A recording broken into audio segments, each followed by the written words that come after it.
I'm James Helder. Welcome to Not For The News, a brand new football show here on Pitch Football.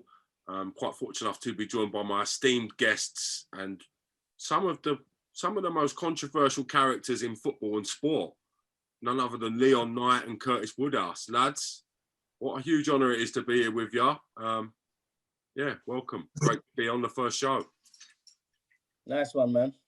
Yeah, good to be on. I don't like being advertised as controversial. I never feel I'm controversial. I just say what I feel. That's not controversial, James. So already day one, you're getting on my tits. It's like that man on the bus. No one tells him he's a nutter, do they?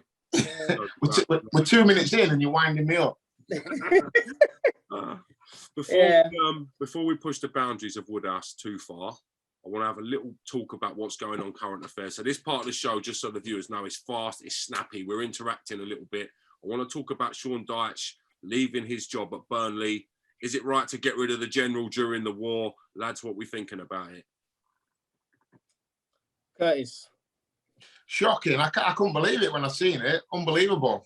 You know, Sharon Davis is basically punching well above his weight with the team, the wage budget. I couldn't believe they sacked him. I think, reading between the lines, something's gone on. He's had a major fallout with people in the boardroom. He must have done, and they've basically said, see you later then. Because the job he's done is ridiculous. Nobody can argue. It looks like they were going to go down this season, but if you're looking for a manager to bring you straight back up, it must be the top of everybody's list. So, shocking. But it's football, innit? There's no loyalty. No one cares. It is what it is. Yeah, exactly. I was just about to say that as well. There's no loyalty in football, you know. Sometimes you get that. I believe that, like, a lot of flipping stuff that goes in and around football's like social media influence now. Like, you know, if there's like a good push within social media for like people to get sacked or players to be looked into for this and that, I think it gets pushed on to stuff like, I just think like, you know, sacking him don't make no sense. Like, to me, it just, I don't know, man. It's hard to even put into words. It just don't make no sense. Like, who else you gonna get in there to go and do that? Yeah, no, exactly. I think, have they got anybody in yet? I don't know. They've advertised for the job. Or what are they doing? You're gonna need Neil Warnock. You're gonna need Neil Warnock or someone to go in there and do that job, mate. You know what I mean?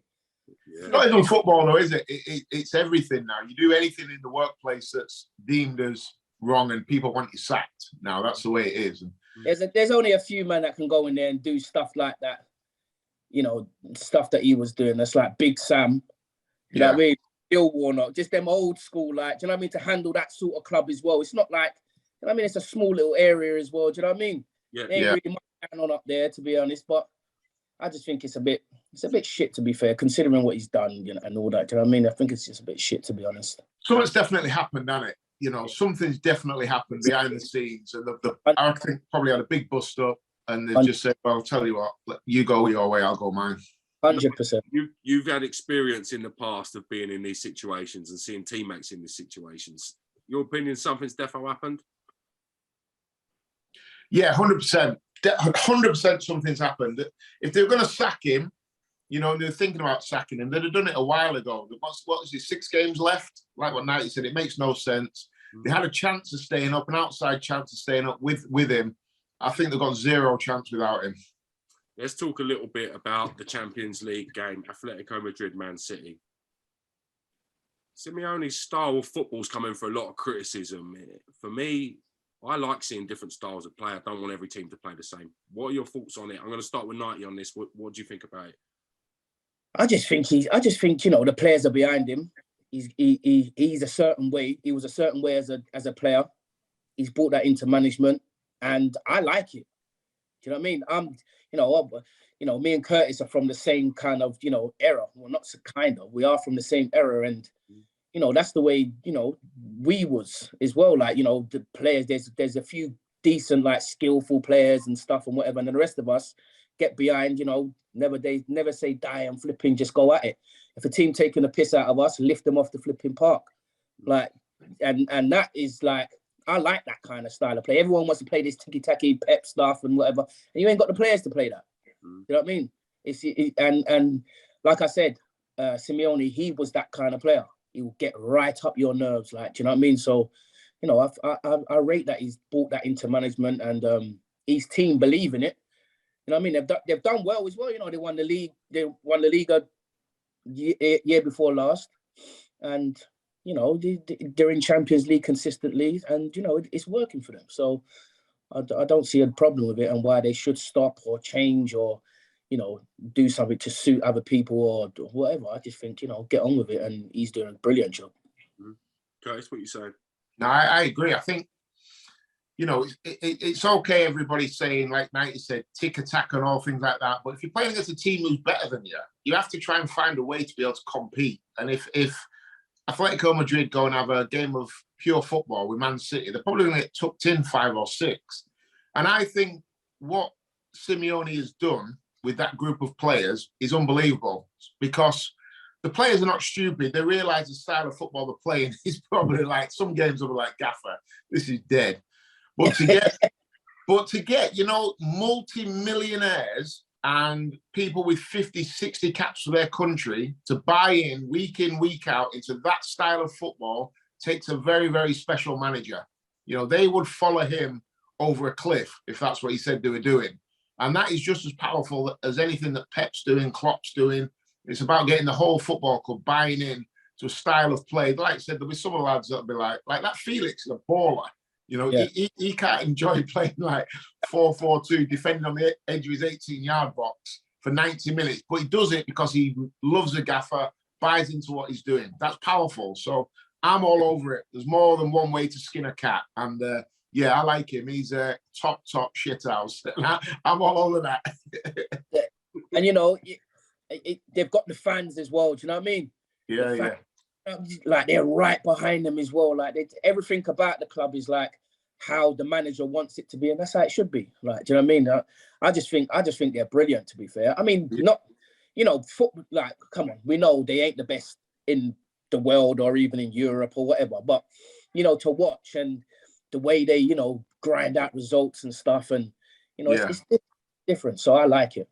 I played under Neil Warnock, don't forget. So, you know, Neil Warnock's like a poor man Simeone, isn't he? But the week's preparation sometimes for games was like how we can spoil the whole game, you know. And sometimes I look back now, and at the time I was like, Gaffer, this is painful. But I look back now and I think, yeah, you know what? We used to go away and win 1-0 where we'd be rubbish and score like a set piece and stuff like that. And Warnock had the same type of thing where people are behind what he's doing, and it's powerful. Like, as a manager, that's what all you're trying to do, isn't it? You're trying to get the players, the football team, the football club to buy into your ethos, your philosophy. That's what Pep's done. That's what Klopp's done, and that's what Simeone's done. They've just done it a different way. But I love it. Props to him. Alex Ferguson had it as well. Do you know what I mean? Once you get that grip of the players, the fans take into it. You're good. Lads, what do you think of the football fashions currently? Now, in your days, people had a certain dress sense. What do you think of the way footballers dress now? What do you think of the current fashions, in your opinion?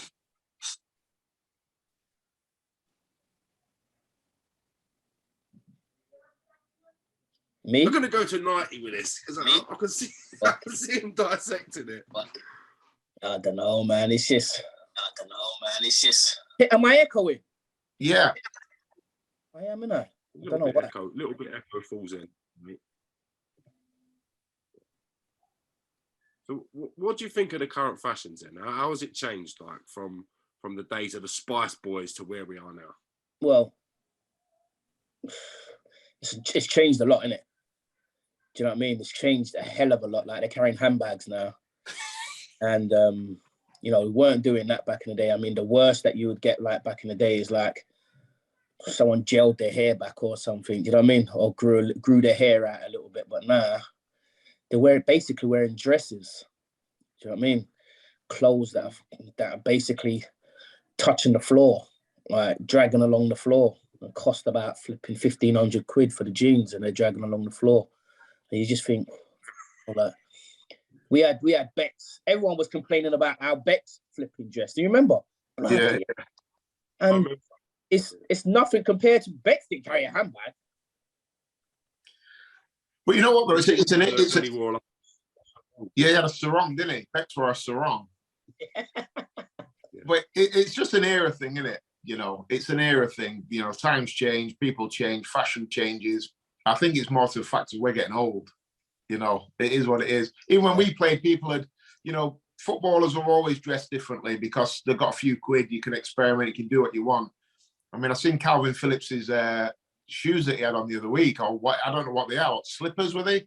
I don't know, but they were lively. But luckily, he can play a bit, so he can wear what he wants. They look like the bag that you get your shoes in. Yeah. Shoes, didn't they? They look like the bag that you carry your shoes in when you go on holiday. Like a little bag.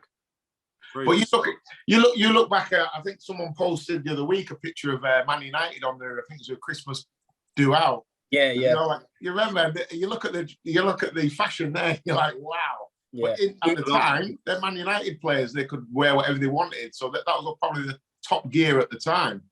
It is what it is, isn't it?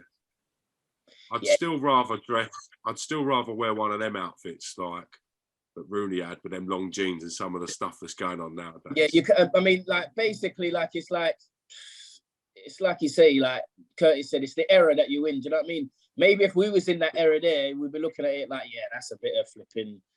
That club of theirs, all right, man. I need to go and get that. Like, but as sitting here today and looking at it, handbags and basically high heels and tight leggings with that they're trying to pull off as jeans and stuff like that.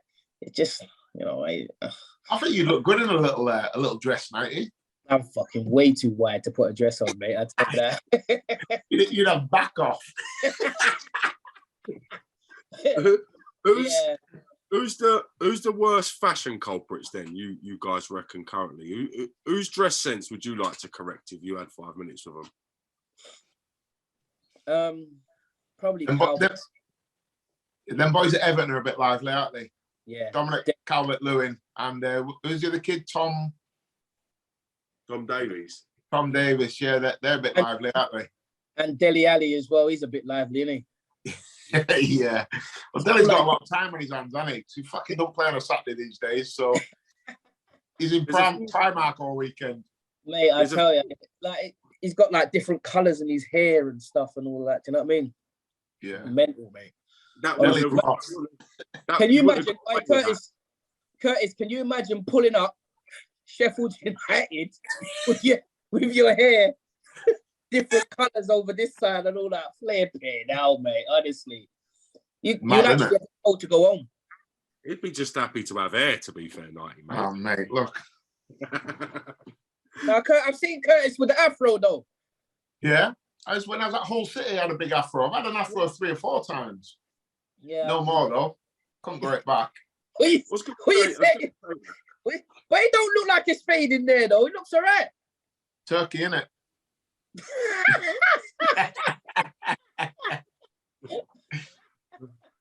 Oh, mate, honestly. Do you reckon in your day then, if someone would have rocked up wearing some of the outfits that Dominic Calvert-Lewin's wearing, for instance, like full attire, do you reckon the banter would have been too much for a player to deal with? Yeah, 100%. It wouldn't. The thing about it is because you're in a change room. You know what the change room's about. You know certain things. If you do certain things, you're gonna get bantered. That is just before, anything else. You know, if you're coming, like for instance, I was at Brighton. You could not come in that gear if you was at when I was at Brighton. It was impossible. Charlie Oatway, Richard Carpenter, Gary Hart, Guy Butters, all of them, you would have just got tossed. It would have just been. They would have actually, because I've seen it. They've actually burnt gear, and this was in our time.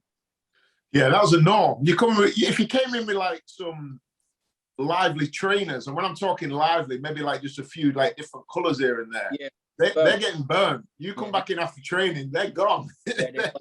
How would you feel about it then? How would you feel about it then if the club's struggling, you're in like a dogfight, one of your teammates is got his own dress sense or own sense of style, shall we say, slightly different, and it's taking away emphasis from the team and more sort of into the fashion than the results. How would you handle that as a teammate? Curtis, you've been more leadership than me. You've been a captain and stuff. So what would you do? I mean, it's a difficult one because results kind of dictate everything. You know, if your centre forward's banging goals in and he comes in late 3 or 4 days a week, nothing's said, nothing at all. But when you're not doing the business, all of a sudden it's all eyes on you.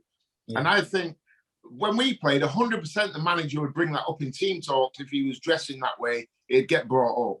But the era is completely different. It's hard because I just don't think it'd have, like I said, when we played, it just wouldn't happen. That's not saying our era is right or it's wrong. It just is what it is. Yeah. You know, it was a lot. The dressing rooms, when I look back now, there's loads of things that went on in the dressing room when I played and when Knighty played, which overstepped the mark in a big way, you know, but it was acceptable because it was the norm.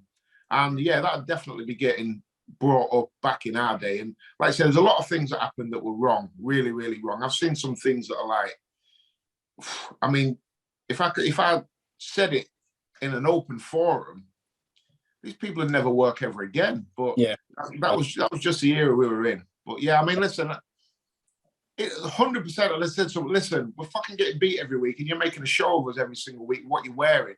Get some jeans on, get some trainers on, and get a nice Ralph Lauren t-shirt and score some fucking goals. That'd be the kind of conversation that'd be going on. And then you can wear what. Then you can wear what the fuck you like. That we love and know. Yeah, I mean that's exactly what would be happening. But I'm not saying that's right. I'm just saying that's what would happen. 100%. I mean, in our day, if you like, you know, you was mid-table, you should have been. The chairman spent a few quid on getting you in or whatever, and this, that, and the other. And you pulled up in a flipping brand new Merc or BM. Fucking getting pulled. Yeah. You're fucking out there. Gaff would actually pull you in his office. You're fucking new Merc, and we're fucking worth 6.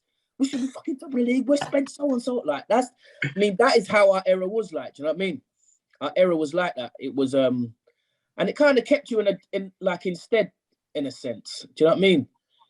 You didn't go off the rails or whatever. You knew you know, who you was dealing with, and it just kept you in, well, me anyway, it kept me in a steady mindset, like, do you know what I mean? Sometimes I went off the rails and stuff, but, you know, if the gaffer pulled you, and, you know, you had a lot of, not even if you didn't have a lot of respect for him, you know, you respected him. It was like, what he said went. It's not like now where the players have got a load of pull and, do you know what I mean? The gaffer said he wanted to get fucking rid of you, you're gone, mate, do you know what I mean? And that was just it. It ain't like today. Like, look at Pogba, for instance. They don't really want him there. Do you know what I mean? But he's there. He's just there. United don't want him there. The fans don't want him there. No one wants him there. Yeah. There. I remember when I was at Birmingham and they were trying to get me out. Brucey was the manager. And I swear, like where I was training with like the under 6s at one point. It was ridiculous. When a club didn't want you, you'd be training like it was mad. I've been there. I've been training with the under 14s. I'd be like scoring 10 goals, and I'd come in. I'd be like, "Gaff, I've just ripped them apart, mate." And he's looking at me in utter disgust. I'm like, "Yeah, Gaff, I got 6 today, mate. I'm the best player in the team." He's like, "You fucking training with the under 14s, mate. Calm yourself down." No, but I was at Swansea, and I was like 19 goals in 26 games or something, and the gaffer pulled me and said, "You ain't gonna play for the club anymore." And to this day, I ain't got the reason why. And I was training on the beach with a coach by myself. Really? Yeah, just on the seafront, just fucking running in sand. Not even a ball, nothing. Like that couldn't happen today. Do you know what I mean? You won't be allowed. No, this is what I'm trying to say. So like everything's turned on its head. Like the players have got power now. Do you know what I mean? And all they have to do is go on social media and say a few things, and it's fucking uproar. Do you know what I mean? Yeah. So I've seen some players in our era be completely ruined by a dressing room, by a manager. And when I look back now, it's so wrong how they were dealt with. But it was the era, and I think, like every year, every era that goes by, the people in the era, whether they're footballers or not, just become a little bit softer. And back in our era, you either sank or you swam, and that was you were let known that very, very early on. From 14, 15, you know, when you went in and trained with the apprentices when you were 15, they would treat you like dog shit. So you knew straight away, like, well, this ain't going to be easy. I like to say, I'm not saying it's right, I'm not saying it's wrong. It was just the era that we were in, really.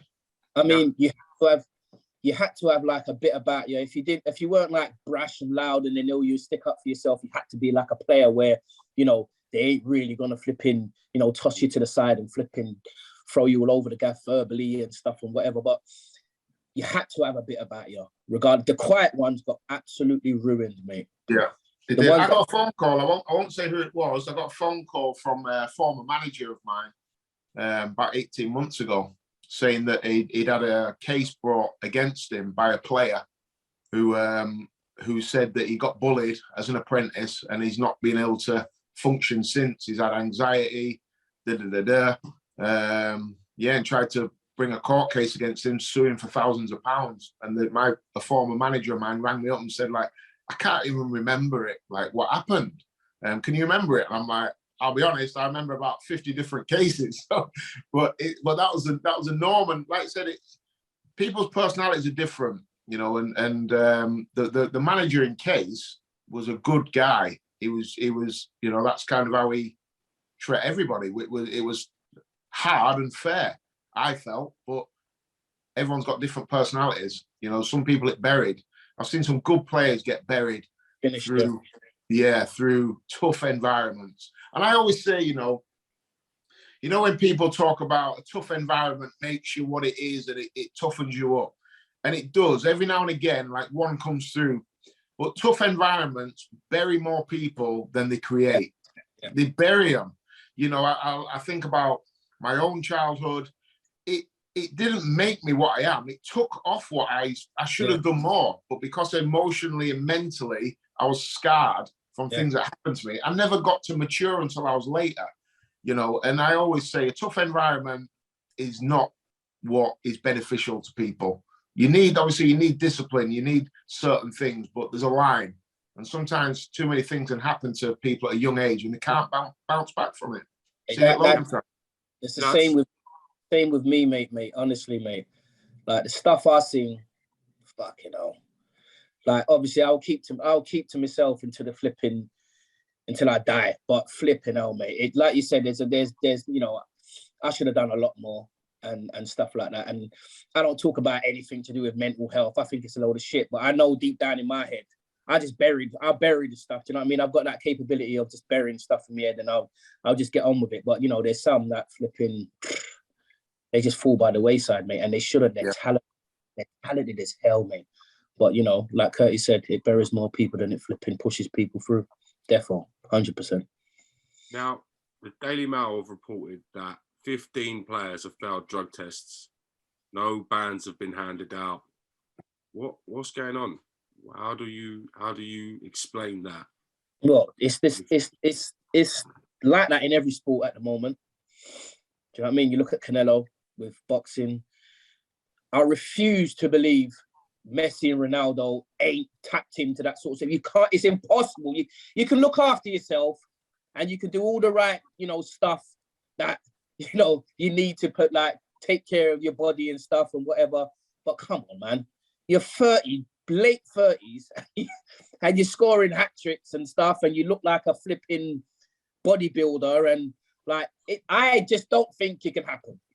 It might like. I don't think it can happen. I think these players are taking something. They have to be taking something. They have to be. It just don't make no sense. I've said this for a while. Like I even said this will like to switch over from football to boxing. How can Canelo go that way? The weight that is going. All right, it's possible, but then you're knocking man's clean out. It's like Manny Pacquiao, isn't it? You know, Manny Pacquiao went through the weights, and if you go through the like. I know, like myself personally, obviously, we're talking about a different level, but I remember when I boxed at light welterweight, which is 10 stone, and then I boxed at 10 stone 7 at welterweight, there was such a huge difference. All of a sudden, you're touching people at 10-7, they ain't going anywhere. You're touching them at 10 stone and they're having a little dance.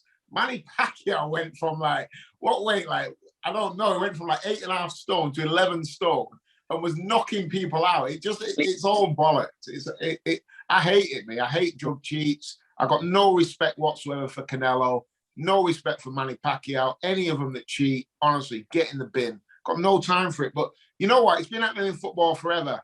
I remember, I won't say the club or the manager, but I remember getting into training on numerous occasions and the manager saying, listen, the drug testers are in today. If you've had anything over the weekend, fucking get yourself home now.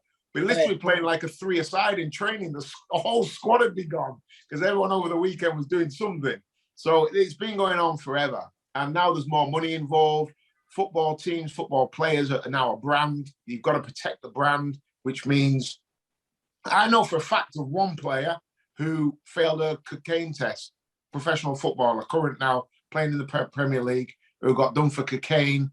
And then it was, what did they say was wrong with him? Can't remember what it was. I think it's ankle ligaments or something like that. And he was out for 8 weeks and he was serving a ban. There's nothing wrong with him, but he had to serve a ban that got covered up. I know that for a fact. Wow. Is the problem recreational drugs? Is the problem drugs enhancing performance? I think it's is both. a recreational drug in somewhat harming an athlete's performance? Are the drugs making them better? So older players now are getting better performances. Are the reason these players are able to achieve greatness for longer, is it because of cheating? Well, I think that, you know, players of today, this era, are taking something. They have to be taking something. They have to be. Well, you know what? When you were 29, 30 in your guys' playing age, you were coming deemed to be surplus to requirements. 31, I retired. 31, you were judged to be an old boy. I mean, what's strange? Is it the way the modern professional looks after each other, after his body? Is it a case of something else? I mean, James, it's both. Like, we grew up after the game, everyone at the pub, drinks, everything. Like after Saturday night, Saturday evening, you Gaff will say, "Oh, you got Monday off." That was the fucking worst thing you could have said, because you know you'd be drinking the whole weekend, and you know that takes its toll. Don't get me wrong, and they look after themselves a bit more in this era here. So, you know, our era was different. Do you know what I mean? You'll have people outside fucking nightclubs smoking a few fads and that and whatever. You know what I mean? It was different back in our day, and that was the norm. There weren't nothing wrong with it. Do you know what I mean? Okay. Yeah. But this era, I know they do take care of themselves, and they've got, like, you know, facilities and you know the medical teams and everyone and physios and this, and they've got numerous equipment now that I ain't even seen before. Do you know what I mean? And you know they do get looked after, but I still think it is impossible to still be doing certain things in your late 30s. You know what, as well, with the facilities now that players have got, the wages that they're earning, they basically can work with so many different experts. It's very difficult to get caught now. You know, the top doctors are miles ahead of the testers, you know, and they'll know how fast something's in and out of your system. You know, you could probably load up on things before pre-season that can, you know, get you through till probably Christmas, where you still have it. It can still get the benefits of it. You know, there's loads. You know, you see teams going away to do, like, what do they call it? Warm weather training. I wonder what's going on over there. You know, so there's loads of to be honest, with everything that the players and football clubs have got access to, you got to be pretty daft to get caught these days. You know, because you know these doctors, they know what they're doing. They're clever guys. You know, so it would get caught, or there's got to be a reason that it's not in the benefit to the people testing or the governing bodies to catch these people. Your biggest stars and your biggest marketability athletes, or the athletes with the biggest fan bases, are proved to be cheats. How does that stand for the game? How does that help? Do you know what I mean? Is there a reluctancy from football to want to catch these people? Yeah, of course. I think football's different, you know, to boxing.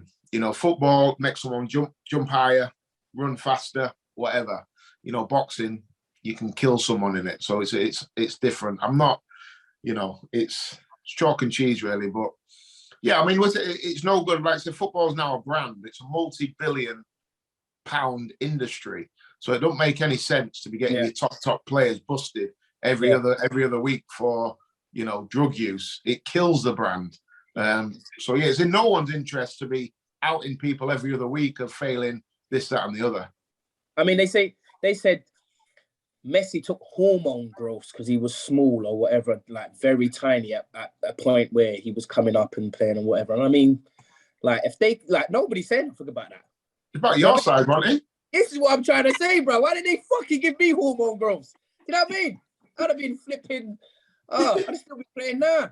Fuck you, I'm telling you, mate. But, like, do you know what I mean? Like, what's anybody going to say to Messi?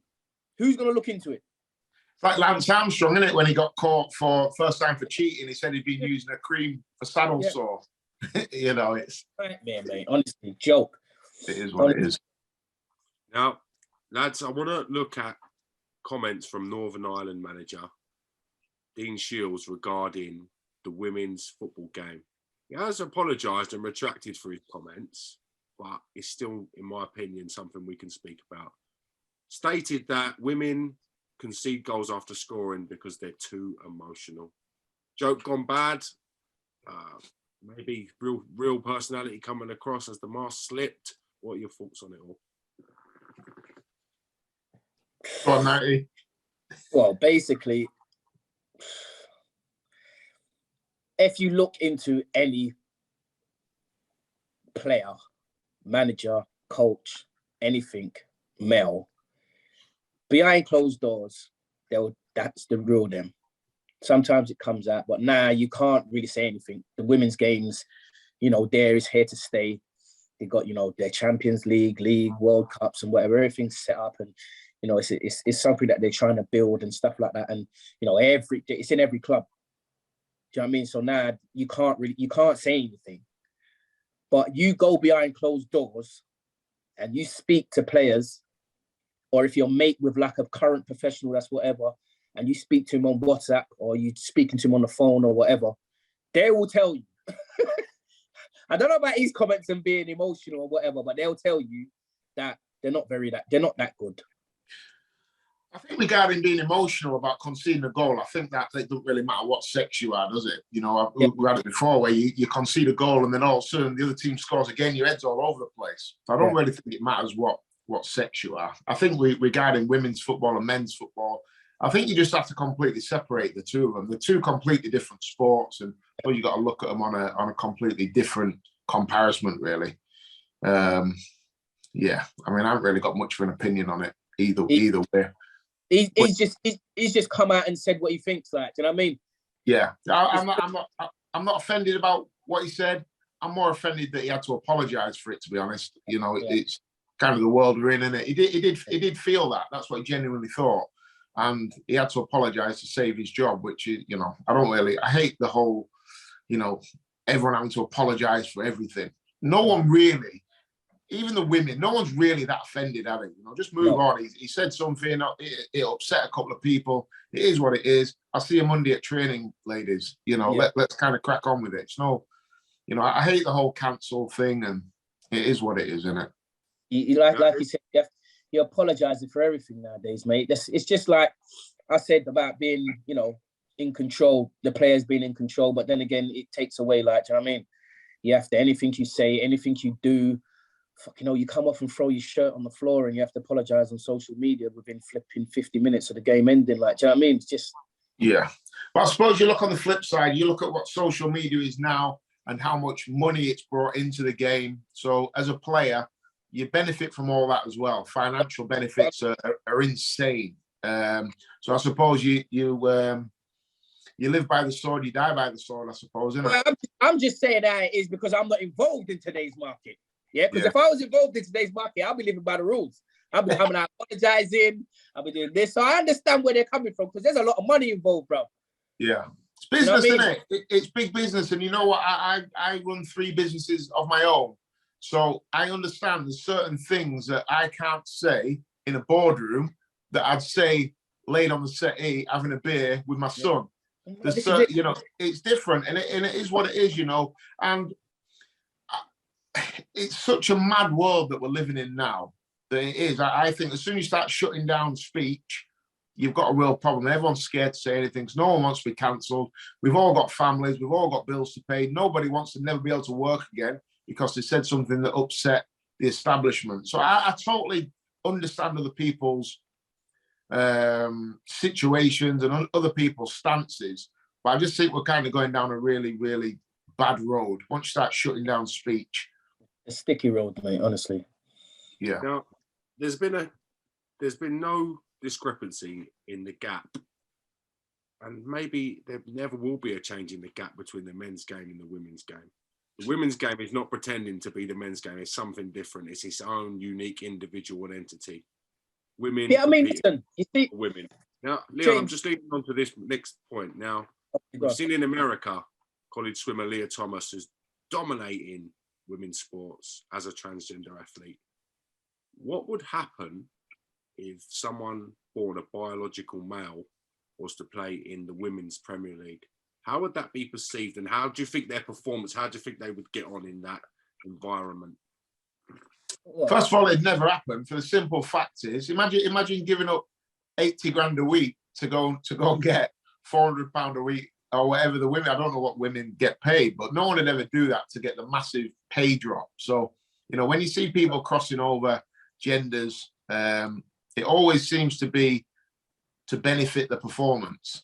You know, you never see any women sprinters moving into be a 100-meter men's sprinter, you know, that then goes from top of the game to 150th in the game. Yeah. You know, it always seems to be to benefit them. So, you know, it's a mess, really. You know, I'm not. And again, it's such a tricky subject because people can be who they want to be. People can love who they want to love. Yeah. I'm all about that. Understand that. I mean, lots of my family are lesbians. You know, I've got about 7 or 8 cousins that are lesbians. I don't know, there must be something in the water in Driffield. And, you know, they're my family. You know, I love them like I love anybody else. So I'm all for, you know, equal rights, gay rights. You can love whoever you want to love. I'm all for that. Transgender thing's a funny thing. It's a complicated thing. I think like everything, you have quite a large percentage that are trying it on and taking the piss. And then you'll get the real small percentage that genuinely feel like they're a man stuck in a woman's body or a woman stuck in a man's body. But you'll get a big chunk in the middle that try and manipulate the situation to financially benefit themselves. Just like you get people putting in claims that say they've got certain illnesses that they haven't got to get an extra £300 a month off the government.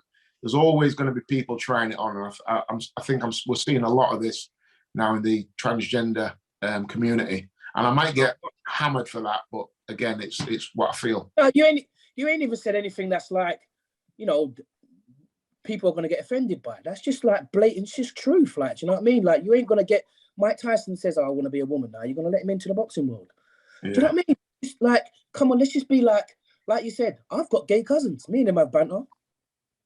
We have banter all day long. Do you know what I mean?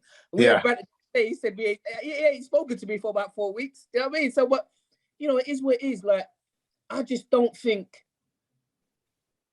the transgender thing, like, come on, you're born a man. You can, like I said, you can do anything you want to do. I'm all for that. Do whatever. Yeah, but let's keep it in. Before I get in trouble here, let's keep it in what it is. I'm not going to go down that road. Let's keep it into what it is. If you're a man, you stay within, and you want to go over, forget it. It should be stopped. I'm highlighting Leah Thomas because it's been in the papers and it's been well documented recently. Right. 492nd ranking in men's swimming. Right. Now, number one ranking in women's swimming. It's not fair. Would that be the same effect if a non-league footballer from this country, which is quite within their rights to do, made the transition into becoming a transgender athlete? How would the levels? How would they handle the level? How would they get on? He'll be up there. He'll be up there. It's just like, do you know what I mean? Throughout the whole league now, everything's getting better. So you say like a league and whatever like that. The good leagues now. It's not like when we was playing. Yeah, you know, non-league. You see Stockport on the weekend. I had 8,500 people there. Not them non-league players are proper players now. How would one of those? I'm using Stockport as an example then. Not to offend any players of Stockport or anyone. I'm just using them as an example. How would a Stockport player, for instance, one of Stockport's star players, how would they get on in the women's game? Where would you rank? How would they dominate? How would their performance be? They'll be up there. They'll be up there. Do you know what I mean? The physics and mentality and everything about, you know, men's football is different from women's.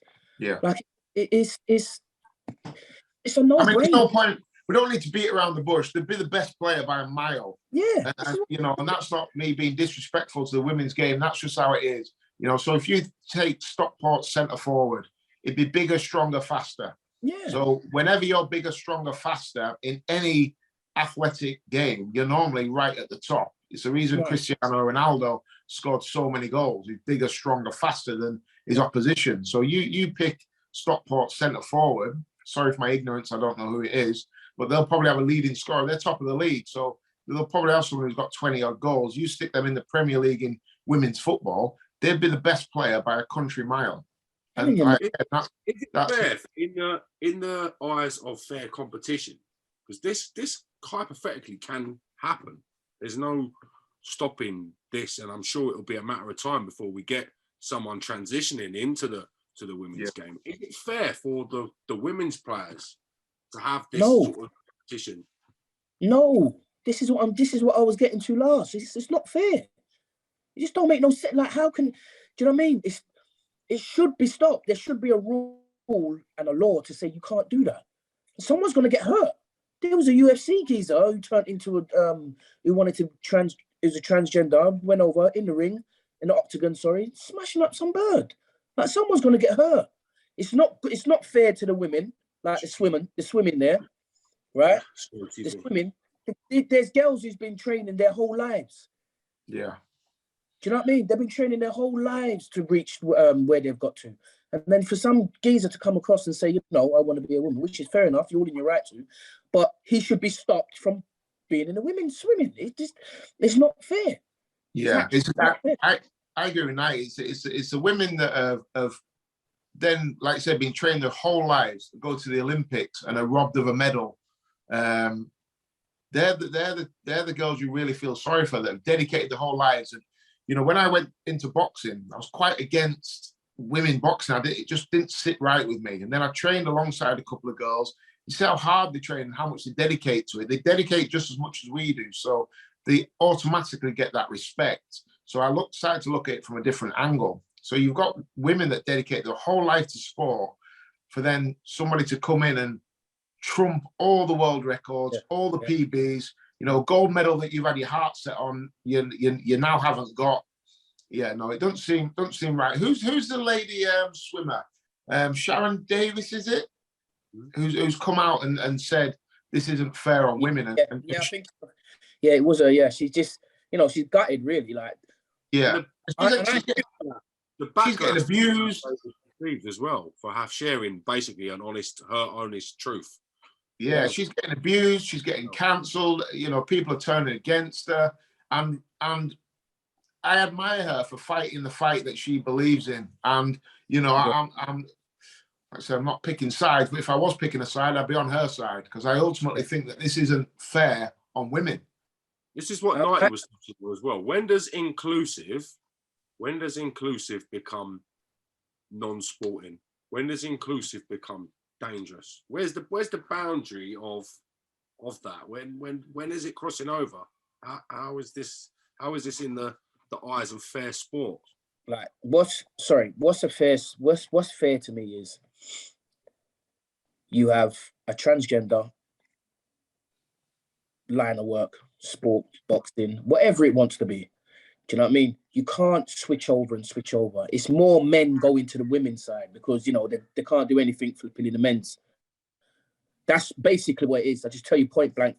It's more men, trying to be women and moving over to the women's and you know, using their strength and all of this to try and, you know, and they're just taking everything. Like I said, trying to get an unfair advantage. You know, I read something the other day as well about a guy that Am I echoing? Yeah. No, you're Gone. fine. About a guy that switched over to a woman to get into a women's prison. Yeah. So again, all sport does is it magnifies what's going on in the world. So, you know, we've got a real issue all across the board, because where does that, you know, you've then got a man, but a woman in a woman's jail. What? I don't know, where do you stop? Where do you, there has to be some sort of things in place, some sort of rules, some sort of laws. Otherwise, God, where are we going to be in 20 years' time? Exactly. Just have a transgender. This is what I was going to That's come it. to, Lee. Say there's a transgender sport. Is there the interest worldwide for a category in every sport for transgender people to compete? Is there a marketability? Is there an audience for that? Am I right in thinking that it could be difficult to create a different elite competition in every sport? Is there enough participants in each sport to be world class in that category? Do you know what I mean? How does it work? I think if people keep, you know, what do you call it when they change? Transgender. Transition. Now, transition, yeah. If people keep transitioning, I suppose in 20 years' time, they may be enough to have their own competition. I suppose. I don't know. Don't know the answer really. But would they? Is that fair now? Is that fair now to stop the likes of Leah Thomas competing now because there isn't a competition for them? It's a very tough one. Now, Yeah, you have to stop them. You have to stop them. Like I keep saying, it's wrong. It's wrong. You're robbing people of, you know, all their lives building up to certain things and trying to get into certain competitions and win medals and stuff, and they've sacrificed their whole life.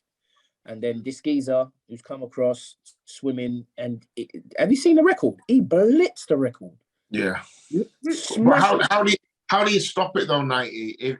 If that I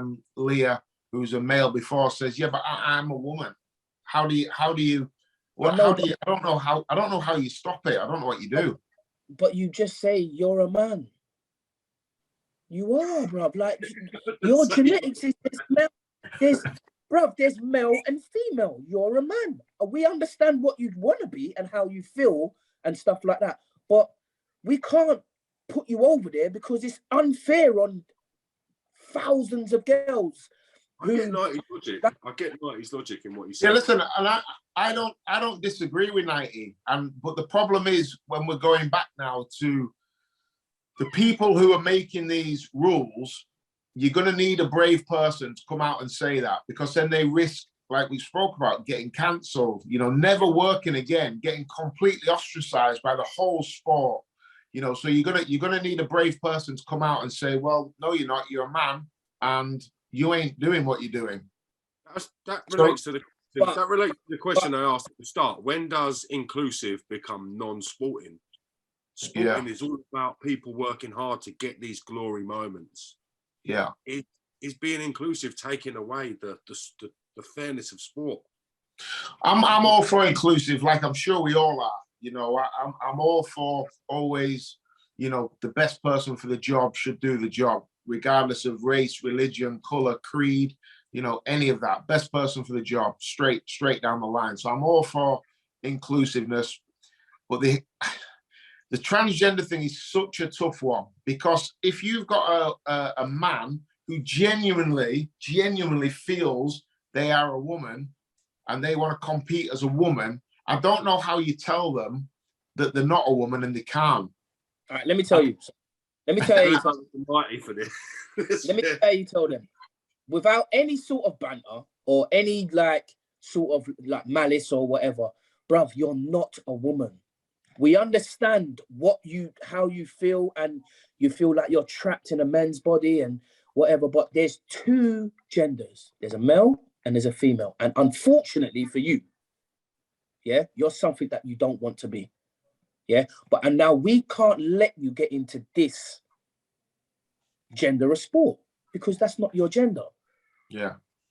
You said that though, you'd be looking for your P45 Monday morning. I understand that, Curtis, but what I'm trying to say is, you're now, like you said, is there going to be a enough transgenders to make a transgender like Olympics or football league or whatever. So you're just having a minority and taking out all of these girls that's been, for instance, we're talking about swimming, coming up swimming. How do the girls feel like who are 6'7" now who want to be world champions and they just think flipping, oh, I could get there. Yeah. And do then you think it's kind of prioritizing a minority over the masses, if you like? Yes. Well, you know what Knight was saying earlier, and like what I was saying, and you know, with my cousins that are lesbians, you know, the banter's rife. We have there's certain things that I can say to them that I couldn't say in the open. They're my family, but I'm sure there's so many girls in swimming and in athletics that really, really want to say something but can't. Are petrified to. They'll be sat at home with their husbands saying, "Listen, this is so wrong," but they're scared because they're probably never ever going to work again if they do. Yeah. We're in a whole heap of trouble, and it's a big mess. How far do you go with it? Listen, I don't disagree with what you're saying, 90, but I just think, how do we get to that point? Who's going to be the person that says, understand how you feel, I get all of that, you know, I sympathize with you, but it ain't happening. Yeah, but like, for instance, like I keep saying, it's happening in certain sports, but it's not happening in other sports. Like they're not taking a male and bringing her into the female boxing and go and have it at. Like, so they can do it. It's just they're just picking and fucking choosing them when they should do it.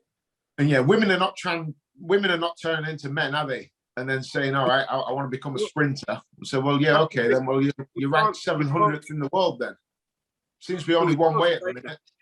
The only thing is we can't say that because we don't know whether that story's not been made the news. So there could be, for all we know, women that are transitioning into men's sports. It's just it hasn't caught the attention due to maybe the results, due to the impact of the said swimmer we're speaking about, winning every race by distances.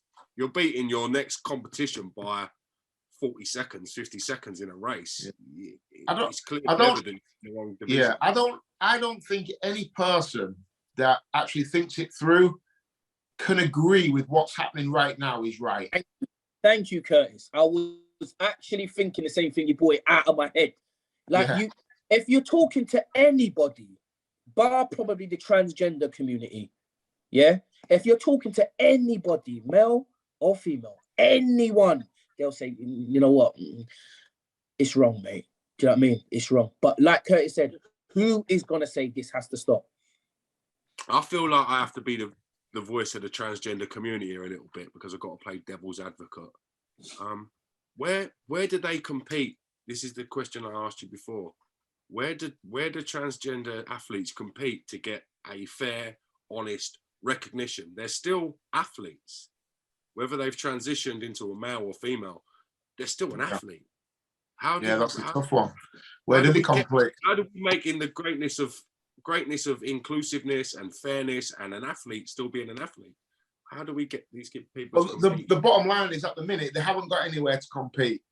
You know, apart from moving into the gender that they want to be. So the two options are you continue to allow them to compete, men transitioning to women and going into the swimming. We continue along that line, or you say you can't compete in sport. What about they're the only options? What about if you're left to just compete as a transgender athlete against your original biological disposition? So you were born a woman transitioning into a man. Well, maybe that wouldn't work because of the growth thing. Maybe if it's the other way around. Say you were a woman transitioning or a man transitioning into a woman, should you still be able to compete in your original category rather than gaining an unfair advantage against slower, less abled physically in terms of the demands for each sport? Yeah, but then women are saying you're making me compete in the women's category and I'm not a woman. That's what the transgender person would then say, wouldn't they? Well, I'm not a woman. Why am I competing as a woman? I'm not a woman. It's a very, very difficult one. It is. Hard, man. I'm sweating now just talking about it. Hard, man. It's hard. and no, it's hard, bruv. It's hard. Like, because obviously, like, like I said, plenty of cousins and that are gay, lesbian and stuff and whatever. And it's just difficult one to say, man. Flipping hell. It's like, I mean, like genuinely, I don't give a shit if people are gay or I honestly, genuinely, I don't care. No one cares, do they? I completely get that. No, I completely get that. We're not here to question your guys' views on people's sexuality. That's not what I'm getting at. Listen, I'm questioning when does inclusive undermine the integrity of sport? That's the other day. Forget that for a second. The other day, my cousin said, "Batty, look." Can you hear me? Go on, say that again. Sorry, mate. Go on. I said the other day, my cousin said my batty is looking nice. What did you say? I ain't chatting to him still. I stopped speaking to him for a couple of days still. I stopped speaking to him still, but you know, it is what it is. I love him. Do you know what I mean? It is what it is. Like I said, it's not about. You're secure enough. Look, you're secure and confident enough for your cousin to be able to pay you a compliment. You're happily settled down, man. Do you know what I mean? Do you know what I mean? You know what, as well? It's like everything. It's like racism. It's like everything. You know, I have friends that say some things, and I'm like, wow, you can't say that, mate. But I know it's just coming from a place of love. You know, and that's the difference. You know, you can be. I'm one of them where you can joke about anything if you're with the right people and the right situations. Some of my best friends can say anything to me, and I just won't be offended. I'd laugh. Is what it is, and I'd say just the same back to them. You know, it is what it is. I mean, yeah, it's just like I'll pick up the phone to some of my mates some days, and the thing they will just say to say hello is people. But you know, they're your mates. You know what I mean? It's just, and that's just, you know what I mean. But like I said, my best friend's half Indian, so he's down at the weekend for my birthday. Mate, I said to him, if you had a camera filming us now, neither of us would ever work again, ever. You know, we've been best mates for years. You know, it's brilliant. You can say that type of stuff to each other, and that's just out of love, isn't it? Yeah. It's like I said, you can be who you want to be, mate. You know what I mean? But when it comes down to certain things and robbing, I call it robbing. Like, you know, the women, you're robbing the woman of flipping. Who came second would have come first, basically. I hear your argument. No, and I hear it. And you're not the only person that's been highlighting this. This is a big discussion at the moment between inclusiveness and competition. Do you know what? The majority are silent on it, but the majority feel the same way as we feel. Because, like I said, if you have right sound of mind and you believe in equal rights, then this isn't fair. Yeah, exactly. If you believe in equal rights, this isn't fair. And I know that might offend people in the transgender community.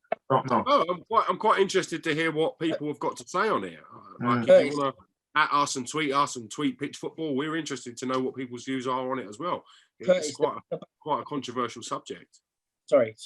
The thing about it is, Curtis, you're not saying anything that is, you know, putting you in a danger. No, you know, you've got your own stuff that you're doing and whatever.